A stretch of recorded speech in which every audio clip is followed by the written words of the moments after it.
Bonjour et merci de nous retrouver pour la Foi prise au mot, consacrée aujourd'hui aux échéances électorales qui nous attendent et que nous avons intitulé « Voter ».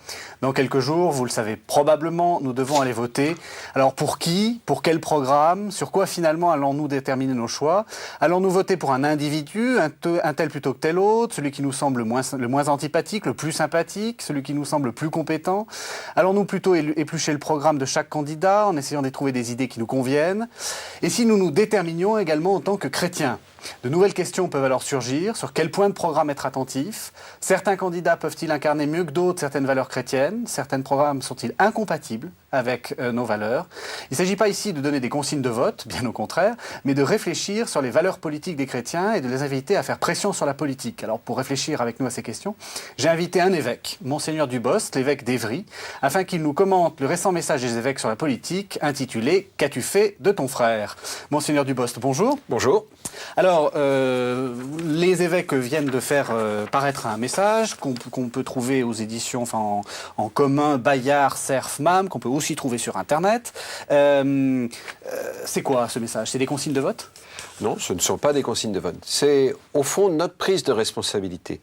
Je crois qu'une démocratie est d'une aventure spirituelle. On ne dit pas ça souvent, non. Mais parce que ce n'est pas simplement un mode de fonctionnement. Pour que ça fonctionne, il faut que les gens aient de la vertu. C'est pas de moi, on le dit depuis très longtemps, c'est-à-dire qu'il faut qu'on s'occupe du bien commun. Si nous sommes chacun responsables, il faut qu'on s'occupe du bien commun et il faut, me semble-t-il, que chacun ait conscience qu'il a en charge l'autre comme d'un frère. Secrètement, je pense que du reste, liberté, égalité, fraternité suppose que quelque part, on pense qu'il y a quelque chose au-dessus de nous. Il n'y a pas de frère sans peut-être un père.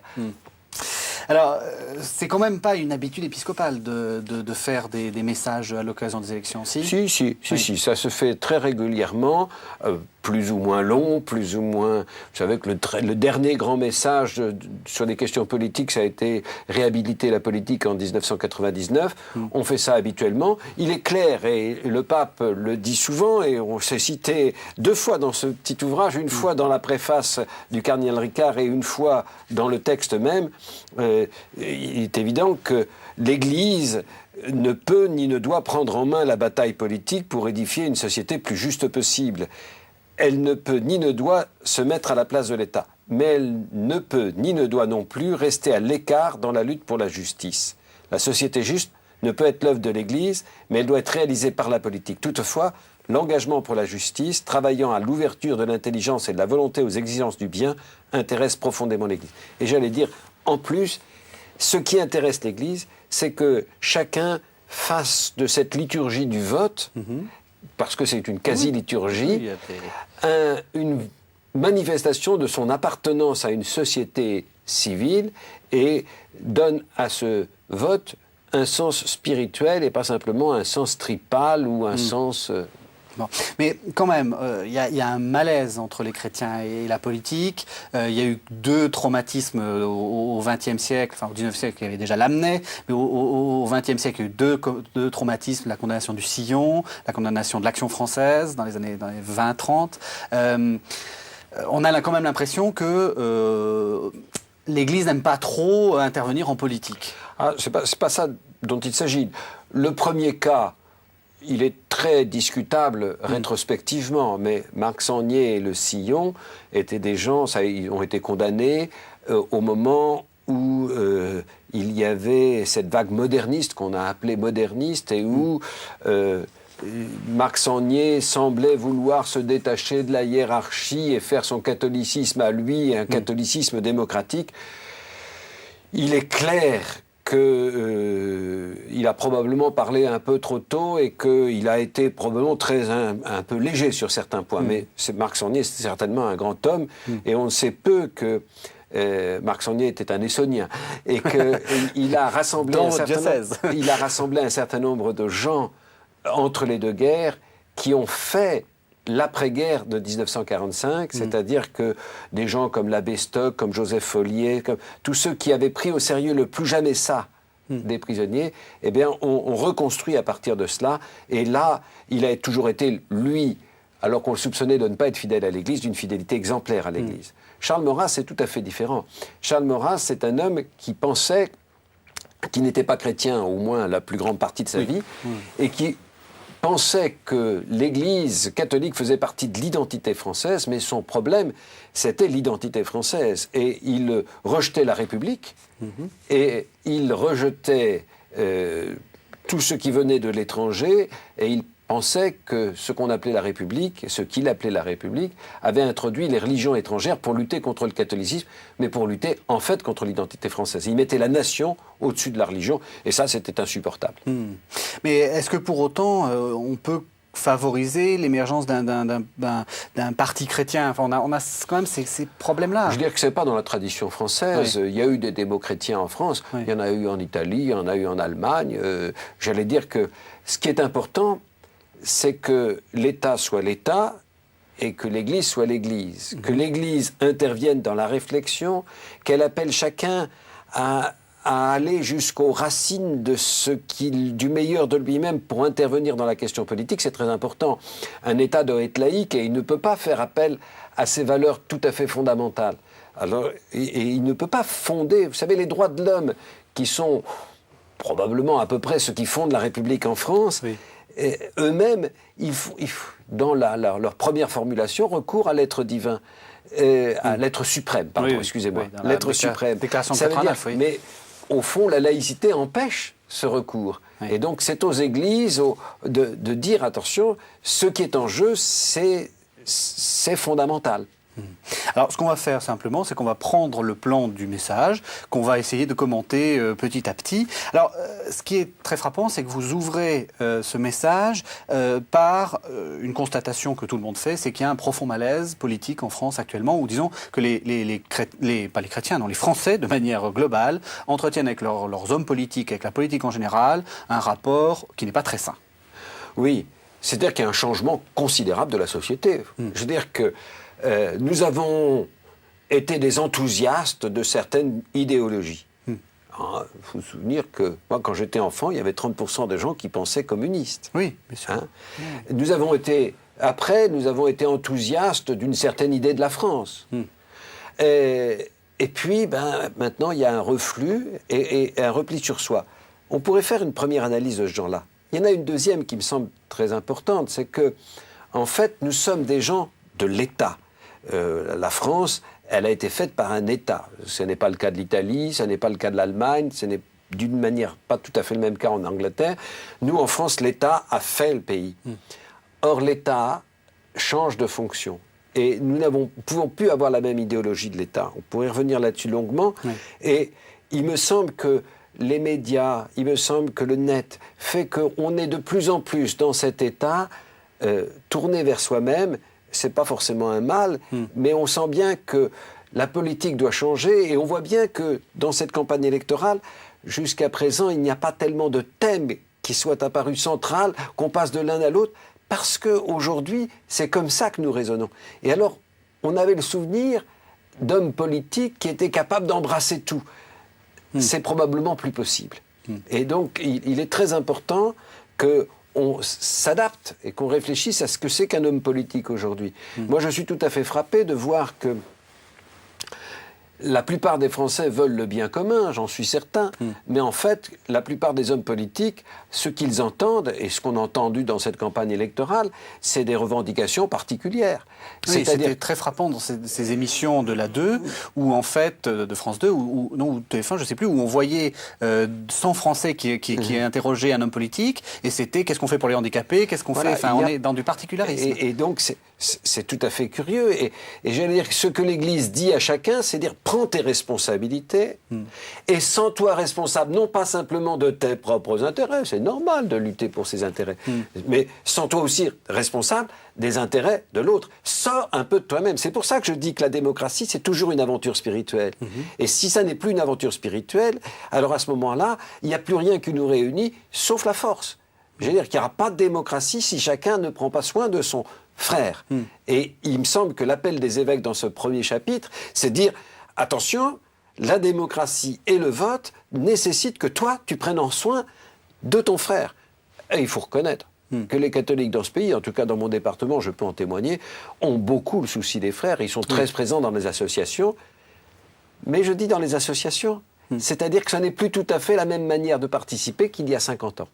Mais toujours ce côté un peu, comment dire, on approche de la politique un peu avec des pincettes parce qu'on a peur, parce qu'on a cette sorte d'idée préconçue que l'Église a condamné l'engagement politique. Alors je crois que là, c'est une idée très préconçue parce que depuis Pie XI, nous disons très régulièrement que la politique est même une des formes supérieures de la charité. On ne peut pas dire beaucoup plus. Oui. Et que dans l'histoire, l'Église a toujours soutenu l'idée qu'il fallait s'occuper du bien commun. Et ce qu'on appelle la doctrine sociale de l'Église, et je ne saurais trop recommander le compendium qui vient d'être paru là-dessus, dit à temps et à contre-temps, occupez-vous non seulement de votre prochain proche, mais de celui qui dépend de vous sans que vous le sachiez exactement, qui est donc votre prochain d'une autre manière, c'est-à-dire faites de la politique. Faites de la politique. Et donc, là aussi, vous êtes à contre-temps, parce qu'on est un peu sur un tous pourri. Donc vous dites non. Ah, moi, je ne dis pas tous pourris. Je dois dire que je suis émerveillé de ce nombre de bénévoles qui travaillent dans les municipalités comme conseillers municipaux, du dévouement de beaucoup de maires. Je suis émerveillé de la charge que nous imposons à nos hommes politiques et à nos femmes politiques. Et c'est vrai qu'il y a des pourris, mais je suis tout à fait frappé de voir que ceux qui les traitent le plus de pourris sont souvent des gens qui demandent pour eux le plus grand nombre de privilèges et qui, au fond, versent leur culpabilité sur des hommes et des femmes politiques. Je trouve ça insensé. Alors, on poursuit dans le message, vous parlez donc beaucoup de responsabilité civique. Alors moi, ce qui m'a frappé, c'est que vous avez lié ce message au message de Benoît XVI, enfin l'encyclique de Benoît XVI, Dieu est amour. Oui. Et ça, c'est quelque chose d'assez frappant. Pourquoi ? D'abord parce que Dieu est amour. Oui, non, ça on est d'accord. Notre Dieu est trinitaire. C'est-à-dire qu'il est amour en lui-même, il est relation. Et je crois qu'un chrétien apprend à tout homme sa nature profonde, qui est d'être à l'image de Dieu, c'est-à-dire relation. Je veux dire que Descartes dit « je pense donc je suis ». On a l'impression qu'il est tout seul. C'est une absurdité, soyons très clairs. C'est « je pense donc je suis avec d'autres ». Et parce qu'on pense avec un langage, parce qu'on pense avec une culture, et que celui qui resterait tout seul n'existerait pas. Et je veux dire que être homme, c'est d'être en relation. Et être en relation, c'est possible que si on est amour. Et donc, notre vision de Dieu nourrit notre vision politique. Il faut de l'amitié dans la vie. Alors, ce que dit le pape, justement, dans son encyclique, c'est que, justement, aimer les autres ne suffit pas. Enfin, aimer les autres au sein de l'Église ne suffit pas. Il faut s'engager. C'est quelque chose d'assez frappant. Enfin, oui, c'est que ça fait partie du... L'amour est forcément engagement. Oui. Qu'est-ce que c'est qu'une mère qui dit « j'aime mon gamin » et qui ne se lève pas la nuit quand il pleure? Je veux dire que, qu'est-ce que c'est que quelqu'un... C'est du reste un peu le problème qui pourrait arriver à certains prêtres ou à certains évêques. C'est-à-dire, à force d'aimer tout le monde, on n'aime personne. Il faut s'engager et forcément dans des actions qui sont particulières parce qu'on ne peut pas tout faire. Mais le vote, puisqu'on est au moment de période électorale, c'est une manière de dire « je ne me désintéresse pas des autres, c'est ma vie que de vivre avec les autres. Et donc je veux participer à cet engagement commun. » Alors, est-ce que voter, ça suffit ? Non. Non. Et ça n'a de sens réel. Ça peut être un début. Ça peut être, à certains moments, on ne peut faire que ça. Mais ça n'a de sens que si ça montre, c'est l'expression de cette spiritualité de la démocratie à laquelle j'appelle tout le monde, les chrétiens comme les non-chrétiens, qui dit « je ne peux pas me passer de l'autre et je pense que l'autre a le droit à mon avis ». En démocratie, vous savez, s'il n'y a pas de discussion, s'il n'y a pas d'engagement collectif, il y a une dictature de fait, la dictature des idées reçues. Chacun a le droit en démocratie à l'avis de l'autre, mais chacun a le devoir de donner son avis.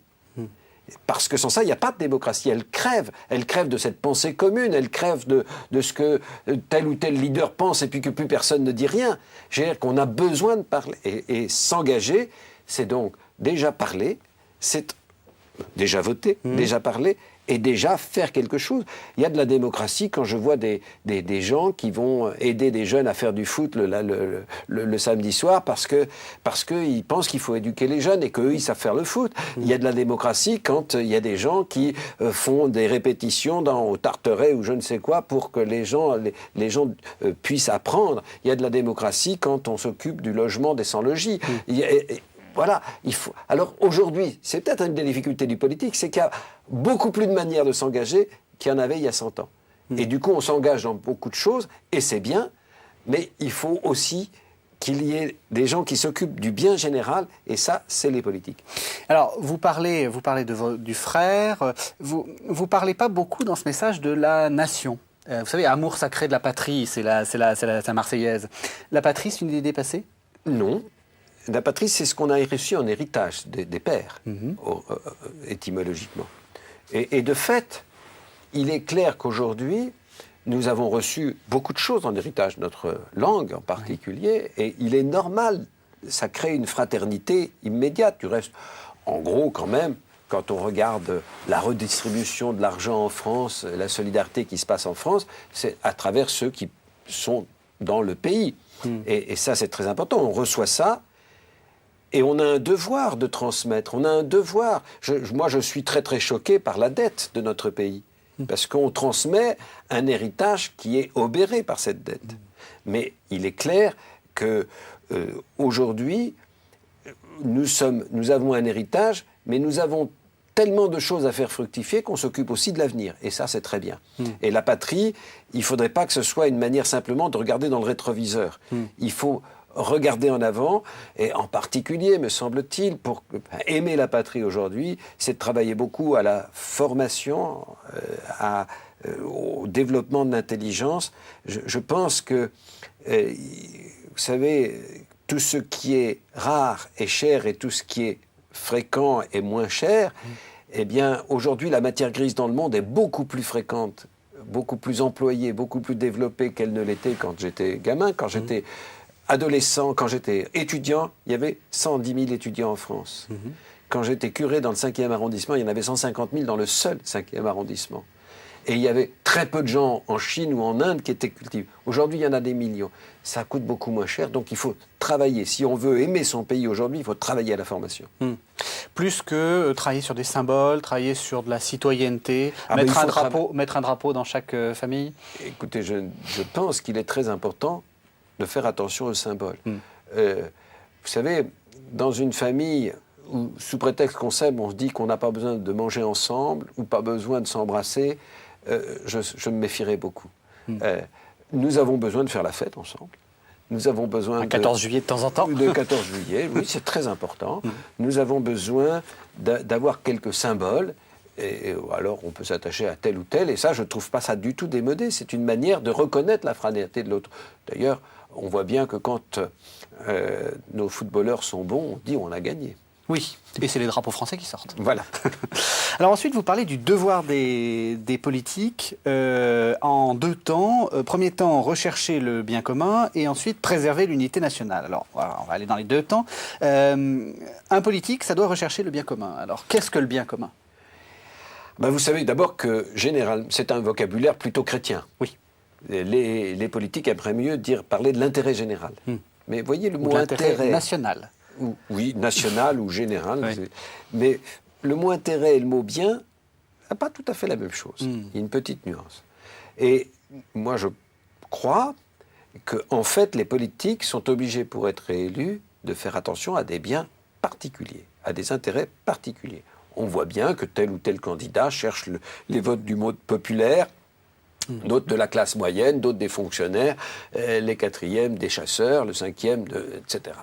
Je veux dire que le politique, c'est celui qui devrait permettre de faire la somme de tous ces intérêts et donc avoir aussi la capacité de dire, bah, écoutez, c'est très très important de collectionner les timbres, vous avez tout à fait le droit de collectionner les timbres, mais les intérêts des collectionneurs de timbres doivent passer après, le relogement des pauvres. Moi, je décide, je propose, même si c'est au détriment d'autres, qu'on donne du logement à tout le monde. Ça, c'est ça le travail du bien commun. Et c'est le bien commun, c'est pas tout à fait l'intérêt de chacun. Ça va même aller au détriment quelquefois de l'intérêt d'une grande partie. Mais ça sera le bien parce que il n'y a pas de nation possible sans justice et sans le fait qu'on tienne compte de chacun, et en particulier de ceux qui ne peuvent pas s'exprimer. Un homme politique, Michel Rocard, disait que justement, pour travailler pour s'occuper du bien commun, il faut accepter d'être impopulaire. C'est ça que vous demandez. Exactement. C'est ça que vous demandez aux hommes politiques. Exactement. Et vous leur demandez de ne pas se faire réélire, en fait. Alors, il faut être tout à fait réaliste. Il y a aujourd'hui, c'est pour ça que j'ai commencé à parler de la vertu pour les citoyens, c'est-à-dire qu'il y a un moment où il faut accepter que ce que nous cherchons pour nous passe au second plan parce qu'il y a un intérêt plus important qui doit être satisfait. On en parlera, puisque vous parlerez des chantiers essentiels à la fin, après ce passage. Et alors, donc, la deuxième chose, le deuxième devoir que vous imposez aux hommes politiques, c'est de préserver l'unité nationale. Donc, on retrouve notre problème de nation. Et alors, vous dites unité nationale et diversité culturelle, unité nationale et Europe. Alors, on va y aller. Unité nationale et diversité culturelle. Alors, moi, je dirais que les politiques, ils ont, aujourd'hui, parce que ça change, ils ont 3 fonctions très importantes. Et il n'y a pas d'unité nationale si on ne permet pas aux différents acteurs de parler sur la scène nationale. Je veux dire que je crois qu'un des problèmes des banlieues, par exemple, c'est qu'elles n'ont pas de vraie représentation politique. Et que si on veut qu'il y ait unité, il faut que chacun puisse accéder au débat.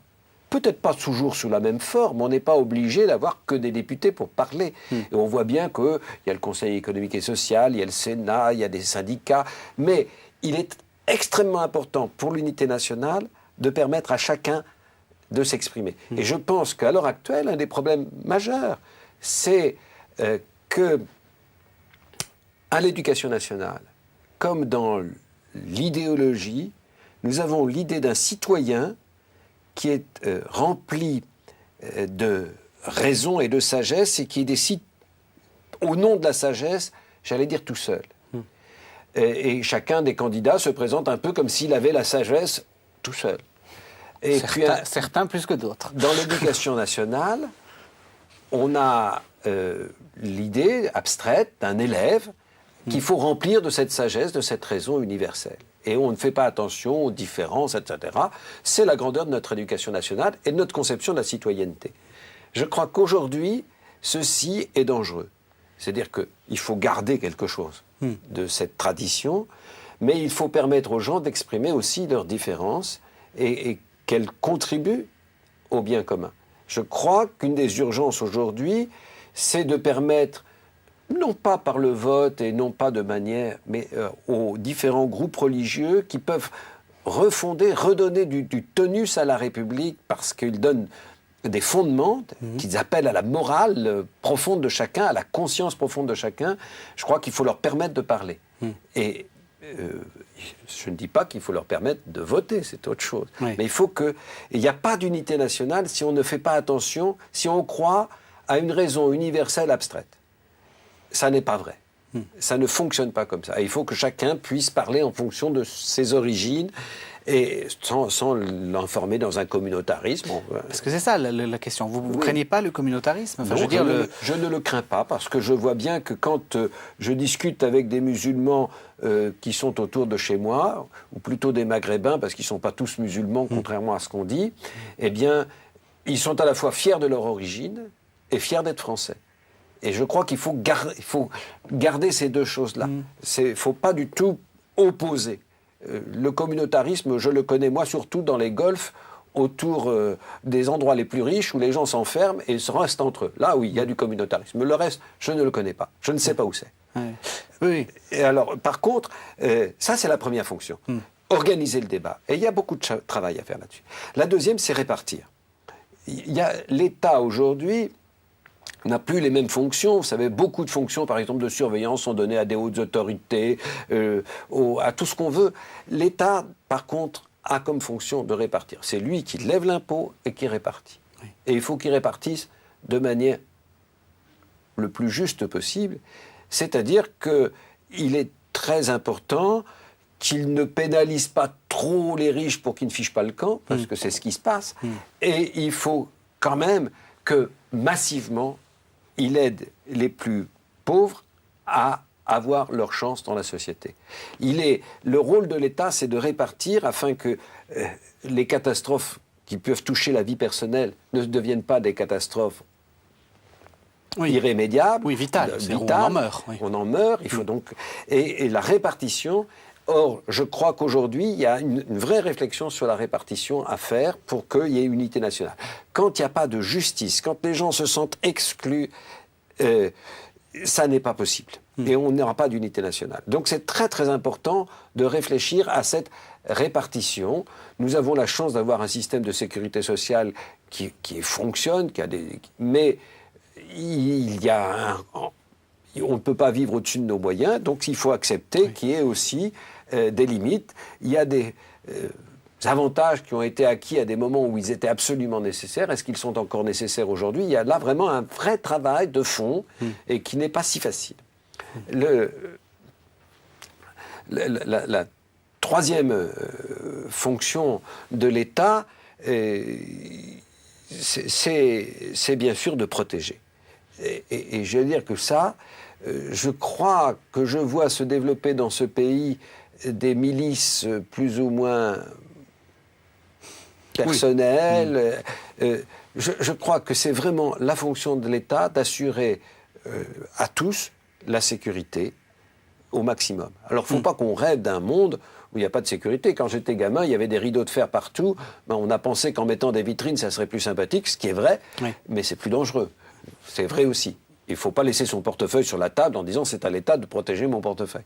Mais enfin, il est clair qu'aujourd'hui, il faut assurer la sécurité, il faut l'assurer dans le respect des personnes. On ne peut pas tolérer un État qui contrôle les gens tous les jours, à toutes les heures et tout le temps. Assurer la sécurité, c'est pas mettre chacun sous fiche, etc. Et donc là, il y a un vrai problème d'aujourd'hui. Sans sécurité, il n'y a pas d'unité nationale, et avec une sécurité qui s'emballe, il n'y a pas de sécurité, il n'y a pas d'unité nationale. Donc là, voilà trois problèmes qui sont, à mon avis, considérables pour l'État. Et il ne faut pas rêver qu'il fasse autre chose aujourd'hui, coincé qu'il est entre l'Europe, les régions, etc. Mais là, ces trois points-là, ils sont essentiels. Justement, l'Europe. Qu'est-ce qu'il faut en penser? Est-ce qu'il faut être pour la construction européenne? J'allais dire que dans les circonstances actuelles, on peut dire que l'Europe n'est pas une vérité d'évangile. Je veux dire qu'on peut être parfaitement chrétien et humain et parfaitement citoyen en n'étant pas européen. Alors cela dit, je crois que on voit bien que dans la manière dont le monde évolue, si l'Europe n'existe pas, elle n'aura pas part, les Français tout seuls n'auront pas part au développement du monde. Nous sommes incapables devant les questions d'énergie, de réchauffement climatique, de peser sur le monde si on n'est pas européen. Et je crois que l'amour de la patrie, aujourd'hui, nécessite pour que celle-ci continue d'exister dans un ensemble et d'essayer de faire en sorte que ce monde évolue vers la paix. Moi, je suis tout à fait frappé de voir que nous sommes, malgré notre Europe, parce qu'elle est trop faible, un peu impuissants pour aider à résoudre le problème, par exemple, palestinien. Oui, et que le Darfour... On peut le faire. On peut le faire, on a les moyens de faire, c'est nous qui payons. À l'heure actuelle, une des grandes parties de l'argent qui va là-bas vient d'Europe. Eh bien, nous n'avons pas de poids politique.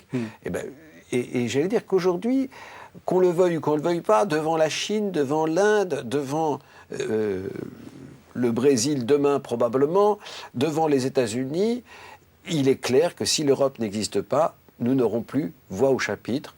Or, nous avons en Europe un génie propre qui est le génie de la différence acceptée et qui permet de travailler ensemble. Ça rend les choses compliquées, c'est clair. Mais en même temps, c'est assez génial. Et à mon avis, ce modèle européen, il faut qu'on le développe et qu'on sache le proposer aux autres. C'est un service à rendre. Alors maintenant qu'on a un peu vu quelle était la tâche des politiques, on va essayer de voir les fameux 3 chantiers dont on a parlé dans les médias. Enfin, il y a de nombreux évêques qui en ont parlé. La famille, le travail et la mondialisation. Et on va essayer de voir quels sont les points sur lesquels vous voulez que les chrétiens s'engagent, réfléchissent à partir des programmes, etc. Alors, pourquoi cette division 3 parties? Parce que Dieu aime la Trinité? Peut-être. J'allais dire que, par exemple, il y a d'autres sujets qui auraient pu être abordés et qui ne l'ont pas été directement en tout cas. Par exemple, tout le réchauffement climatique et l'écologie. Et à ce sujet-là, je crois que nous avons quelque chose de tout à fait spécifique, nous chrétiens, à apporter. Je veux dire que j'en ai un peu assez de cette écologie qui se fonde simplement sur la peur. Je veux dire qu'il faut peut-être avoir peur, mais on est d'abord, même si on n'a pas peur, chargé, pour nous qui pensons que Dieu a créé le monde, nous sommes gérants du monde. Et cette gérance, elle doit s'effectuer sans tuer ce dont nous sommes gérants. Et donc il y a un respect qui vient de la création. Saint François d'Assise dit, à mon avis, plus de choses que bien des vers sur la nécessaire écologie. Oui, et la liturgie pascale qu'on a entendue il n'y a pas très longtemps, Dieu vit que cela a été bon. Et Dieu vit que ça a été bon. Et que c'est notre responsabilité d'être dans ce monde-là. Alors, nous avons choisi 3 points, parce que ces points font difficulté. Au fond, d'une certaine manière, l'écologie est peut-être plus admise par tous, au moins verbalement. Alors donc, la famille. La famille, on va passer par la famille. Oui. Voilà. La famille, elle connaît des bouleversements aujourd'hui tout à fait importants. Elle est un sujet sur lequel il est difficile de parler. Je peux difficilement dire publiquement les souffrances dont je suis l'écho, par exemple, des enfants divorcés. Il paraît que ce n'est pas convenable de dire ça. La liberté des parents, c'est quand même souvent le déchirement des enfants. Et en plus, les enfants me disent à moi, mais je ne peux pas le dire parce que si je le dis, ça va aggraver. Et puis, moi, je tiens à continuer à voir papa, je continue à voir maman, alors je dis rien. Alors les parents me disent, ça se passe très bien. Pas si sûr. J'aimerais bien qu'un jour, de manière scientifique, pourquoi pas, je dis chiche, étudions un peu la question. Alors on est en train de réprimer la vitesse excessive sur les autoroutes, très bien, parce qu'il y a des morts, très bien. Ça serait intéressant qu'on voit aussi les autres causes, ne serait-ce que pour renvoyer aux Français l'idée de la responsabilité qu'ils prennent. Oui, vous ne voulez pas dire qu'il faut stigmatiser les divorcés. Non, je ne stigmatise pas les divorcés, mais je dis, voilà, il y a c'est un problème. Oui. Et comment faire en sorte qu'il y ait moins de divorces? Parce que pour personne, c'est agréable. Alors, je veux dire, est-ce qu'il y a une préparation à faire? Est-ce qu'il y a une réflexion à faire? Je veux dire, ça devient un problème majeur. Et quand je vois la question du logement, qui a une partie liée avec cela, je me dis, mais comment faire pour que on soit plus responsable quelquefois? Je vois des mariages qui ne le sont pas. Alors, moi, je suis tout à fait pour la liberté des gens, mais je veux dire que si les gens vivent ensemble, qu'ils vivent ensemble, mais ça entraîne des conséquences. Et ces conséquences, il faut les prendre en compte. Sans ça, on n'est pas responsable. Et on ne peut pas demander à la société éternellement de pallier les difficultés que l'on a entraînées soi-même. Il y a un moment, il faut aussi se dire, s'il y a un accident, que la société soit là, c'est très bien, mais évitons les accidents, ça sera mieux. Alors voilà, il y a lié à la famille, il y a le problème du logement, qui est un problème très complexe, très difficile. Il y a lié à la famille, il y a tous les problèmes de cette vie familiale où on doit s'engager parce que c'est là où on apprend à être différent et quand même égal en dignité. C'est là qu'on apprend à être soi-même. Je vois bien combien, pour des jeunes dans un monde très complexe, la famille est capitale pour qu'ils deviennent eux-mêmes. L'amitié aussi, d'ailleurs, les copains aussi. Mais voilà. Donc, je crois que c'était ça l'idée. Et cette famille, elle n'est protégée que si on l'aide face à des problèmes nouveaux ou qui se présentent d'une manière beaucoup plus vaste qu'autrefois. Je pense d'abord au problème du vieillissement et de l'accompagnement des personnes âgées ou des personnes malades. Vous savez, les familles aujourd'hui chez lesquelles il y a une personne atteinte de la maladie d'Alzheimer, c'est quelque chose de lourd. Et heureusement que les familles sont là. Nous ne serions pas capables financièrement d'aider. Donc, j'allais dire qu'on ne peut pas à la fois souhaiter équilibrer les comptes et puis penser que la famille ne sert à rien. Et si la famille sert à quelque chose, il faut l'aider. Oui, c'est-à-dire que c'est ça que je trouve intéressant dans cette façon de penser, c'est que très souvent le discours sur la famille de l'Église paraît rétrograde parce qu'on est dans un discours il faut parce qu'il faut, il faut rester fidèle parce qu'il faut rester fidèle, parce que Dieu l'a voulu, etc. Vous dites qu'il y a aussi les conditions concrètes qui sont importantes. Ben, c'est capital. Je veux dire, la France, par exemple, est championne du monde. Je suis peut-être un peu chauvin, mais sur l'école maternelle. Pratiquement tous les Français de 3 ans à peu près sont scolarisés et c'est quelque chose d'extraordinaire. C'est à mon avis une des raisons du nombre d'enfants par femme en France qui est supérieur à beaucoup de pays européens. Parce que nous avons réussi ça. Et j'allais dire que donc aider la famille, c'est aussi aider la crèche. Oui, parce que le divorce, ça peut être aussi des questions matérielles. Bien sûr, souvent, et souvent même des questions matérielles. Je vois bien des gens qui, chez nous, partent dans des pavillons parce qu'ils rêvent d'un pavillon, et puis le pavillon est trop loin, donc il faut 2 voitures, et à ce moment-là, le mariage craque parce qu'il n'y a plus d'argent. Oui. Donc, alors peut-être qu'il faut réfléchir sur la consommation, il faut même certainement réfléchir là-dessus, mais voilà. Alors, moi, je soutiens la famille parce qu'elle est voulue par Dieu, ça me semble évident, mais elle est voulue par Dieu, elle est dans la nature humaine. C'est pas moi qui fais que des gens qui se sont blessés à mort 2 fois dans leur vie recommencent une 3e fois parce qu'ils cherchent encore. Oui.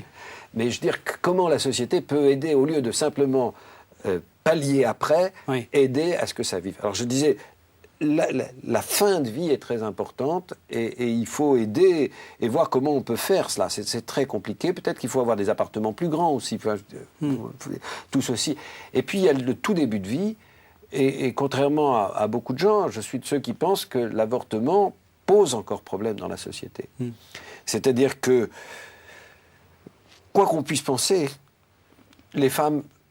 pour les femmes, c'est un échec.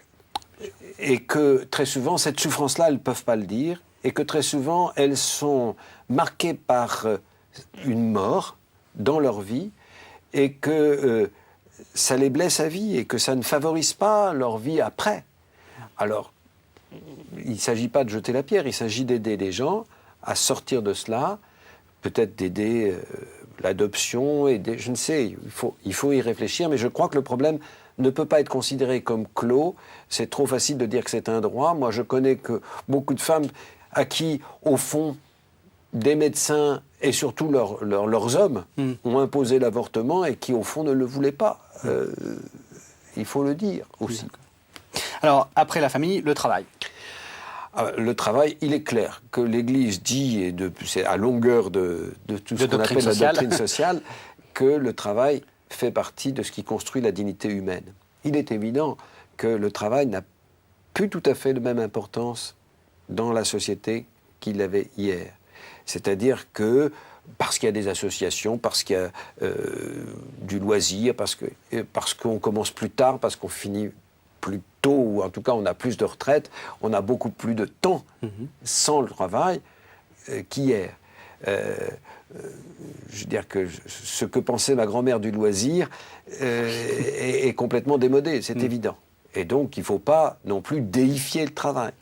Mais il n'y a pas de dignité sans travail. Alors, comment faire pour qu'il y ait du travail pour chacun ? Je le disais tout à l'heure, il me semble que les conditions aujourd'hui du monde, et dont il faut se réjouir, qu'il y ait beaucoup plus de gens, qu'il y ait beaucoup plus de formation, rendent la formation moins rentable.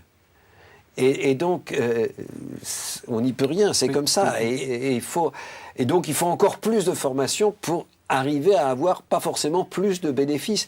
Donc on a l'impression quelquefois que la société ne progresse pas, que parce qu'il les marges, le gain marginal est plus faible. Et ça c'est très important, mais il ne faut pas se désespérer de cela. Il faut travailler avec ça, il faut former les gens, il faut permettre aux gens de travailler. Comment partager le travail ? Je ne crois pas que ce soit une bonne expression. Comment multiplier le travail ? car un travail qui partage, très souvent, ça fait moins de finances, et moins de finances, ça fait moins de travail pour les autres. Dans notre société, il y a une frugalité, une non-dépense qui fait que les autres ne travaillent pas. Donc il faudrait, pour que travailler, trouver des moyens d'être à la fois modéré dans sa consommation et quand même consommateur réellement pour que les autres puissent vivre. Et ça, il y a donc des équilibres nouveaux à trouver, mais l'équilibre doit partir de l'homme, et l'homme ou la femme ont besoin de travailler pour être eux-mêmes. Et donc, il faut favoriser cela. Oui, et sortir de cette sorte de spirale des allocations, de l'aide chômage, etc. Enfin, de cette...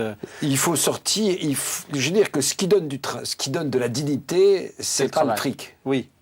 Il en faut du fric. Oui, c'est pas... Oui. Mais il sait de faire quelque chose. Vous savez, j'ai fait des enquêtes autrefois sur la manière dont les gens travaillaient. Je me souviens de cet homme qui était un jeune tourneur et qui m'a dit que la plus grande difficulté de sa vie, ça avait été la première pièce qu'il avait tournée, parce qu'il aurait voulu l'offrir à son chef. Il voulait en faire un cadeau. Et le chef lui a rigolé au nez.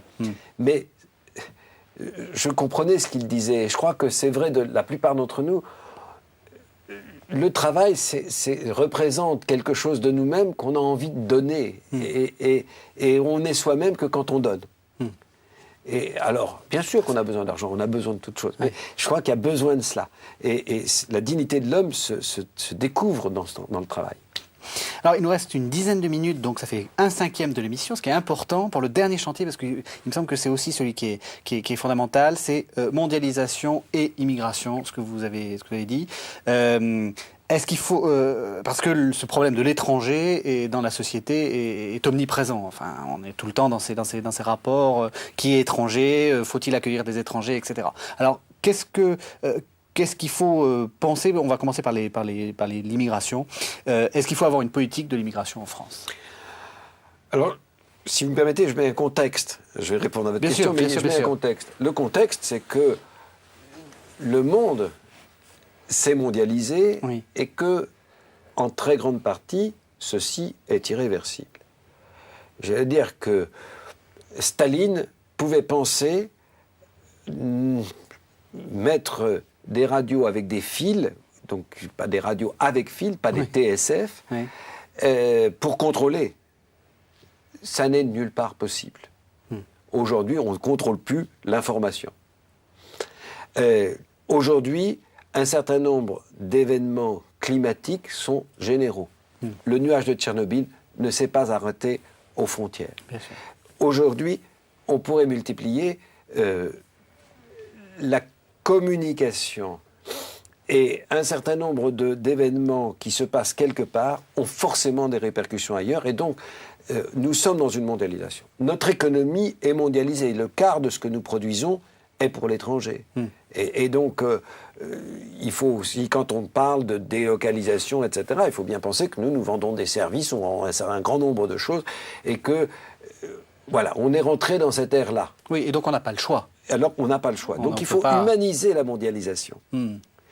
À humaniser la mondialisation, on ne peut pas à la fois, par exemple, souhaiter qu'il n'y ait pas de délocalisation et que l'on produise tout chez nous et continuer à vendre à l'extérieur. On ne peut pas souhaiter, parce qu'il y a quelque chose qui ne fonctionne pas, on ne peut pas souhaiter qu'il n'y ait pas de délocalisation et regretter l'immigration, puisque si les gens travaillent chez eux, ils ne viendront pas chez nous.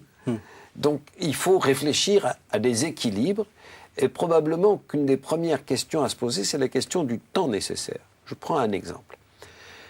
L'industrie française de l'automobile est plutôt en voie de difficulté en ce moment. Mais je pense que c'est passager. Il y a 15 ans, on a vu comme un grand danger ce qui se passait au Japon. Et on a négocié un moratoire de 10 ans. Pendant ce temps-là, on a restructuré notre industrie automobile. Ce qui fait qu'à la fin, Renault a racheté une partie de Nissan. Et donc, je crois qu'il faut partir en se disant, peut-être qu'il faut se donner du temps, il faut mettre des viscosités pour que les changements ne soient pas trop rapides, pour que les hommes soient respectés, mais il faut réfléchir dans la mondialisation, comment on peut nous trouver notre place où nous sommes les meilleurs et où nous pouvons apporter quelque chose aux autres, ou en tout cas ce qui est nécessaire pour nous peut rester sur place à condition qu'on prenne le temps de se moderniser. Je crois que ça, c'est très bien. Alors maintenant, une fois là-dessus qu'on a dit ça, dans cette mondialisation, mais c'est très important. Il faut humaniser la mondialisation. Ça, il faut humaniser la mondialisation, et pour ça, il faut peut-être quelquefois, sur certains points, demander du temps. Alors, aujourd'hui, je ne sais plus quels sont les chiffres, je crois qu'il y a à peu près 80 millions ou 90 millions de personnes qui rentrent en France chaque année, pour toutes sortes de choses. 90 millions qui s'installent, non? Ah non, qui rentrent. Ah oui, qui rentrent. Aux frontières. Oui, d'accord. Qui vont faire du tourisme, qui vont faire des affaires, etc. Le contrôle, dans ce monde-là, il ne faut pas rêver. Le contrôle est très difficile. Donc il faut voir comment on fait pour que des gens qui ont faim chez eux et qui ont une natalité plus importante que la nôtre puissent venir ou ne pas venir. Et je crois qu'il est nécessaire d'avoir une politique d'immigration. On ne peut pas recevoir tout le monde tout le temps. Je disais, il faut du temps. Oui. Il est clair que si on reçoit dans une petite ville de l'Essonne d'un seul coup 300 Roms, on ne sait pas faire. Et ça va désorganiser tout et ça ne permettra pas de recevoir les 300 Roms. Donc, il faut du temps. Et ce temps, il faut l'employer pour essayer de réfléchir à comment on peut, avec une politique étrangère, une politique de la migration, faire en sorte que les choses se passent au mieux. On ne peut pas penser être riche, bien portant, et avec du travail qu'on ne veut pas faire, parce qu'il y a beaucoup de travaux qu'on ne veut pas faire chez nous, et penser qu'il n'y aura pas d'immigration. C'est absurde.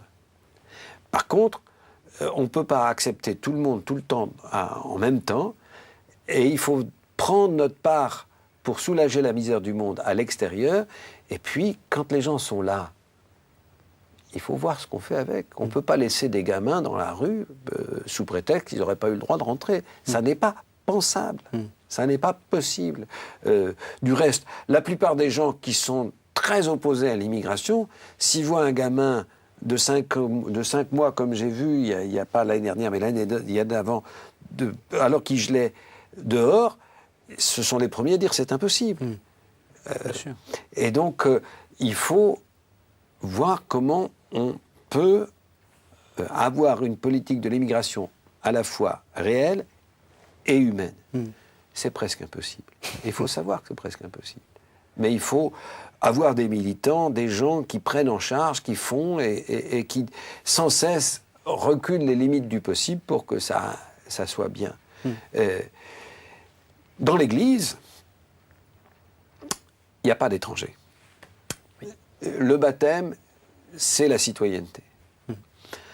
Il n'y a pas d'étrangers, mais il y a des cultures qui sont différentes. Et notre problème à nous, c'est, me semble-t-il, de contribuer à créer du lien social avec ces gens qui viennent, quel que soit leur mode d'entrée, et puis leur donner leur pleine citoyenneté dans l'Église. Or, on s'aperçoit que nous sommes très marqués par notre culture d'origine, et que sans cesse, vous savez, vous connaissez le climat des épîtres de saint Paul, où il y avait des judéo-chrétiens et des pagano-chrétiens, c'est-à-dire des gens qui venaient du judaïsme et des gens qui venaient des autres pays. Dès le départ, il y a eu des problèmes. Et ils étaient tous chrétiens, pourtant. Mais ils ne comprenaient pas la foi chrétienne de la même manière parce qu'ils avaient des cultures d'origine très différentes. On a fait les diacres à cause de ça, parce que les veuves des uns n'étaient pas pris en compte. Et je veux dire que notre rôle dans l'Église, c'est pas simplement de parler sur ces questions-là. C'est de voir comment, concrètement, nous avons la chance en France de pouvoir faire une Église nouvelle avec des gens qui sont d'origines diverses, qui doivent faire corps, nous devons faire corps, et eux, ils doivent faire corps ensemble. Eh bien, je pense que là, il y a un défi, et un défi sur lequel, à mon avis, l'Église doit s'engager, face auquel l'Église doit s'engager, et qui lui donnera beaucoup de place dans le monde, parce que c'est très difficile. Ce travail-là est difficile. Il est clair qu'on vit les uns à côté des uns, mais pas les uns à côté des autres. On s'aime les uns et pas les uns les autres. Et je veux dire que dans mon diocèse, beaucoup de personnes d'origine africaine sont tout à fait heureuses d'aller dans des manifestations, des prières de guérison, mais très peu vont aux réunions de réflexion sur la catéchèse. Catéchèse peut-être pas tout à fait, mais sur la résurrection. Sur la théologie de manière générale. La théologie en général. Et, alors il faut trouver à temps et à contre-temps ces moyens de se réunir, de vivre ensemble, de faire la fête ensemble, d'être heureux des uns. Je veux dire que nos frères africains, ils nous représentent des richesses que nous n'avons pas. Ils ont un sens de la famille, ils ont un sens de la spiritualité qui est extraordinaire. Pour eux, l'Église est une famille. Bon, pour nous, on est devenus trop individualistes pour ça.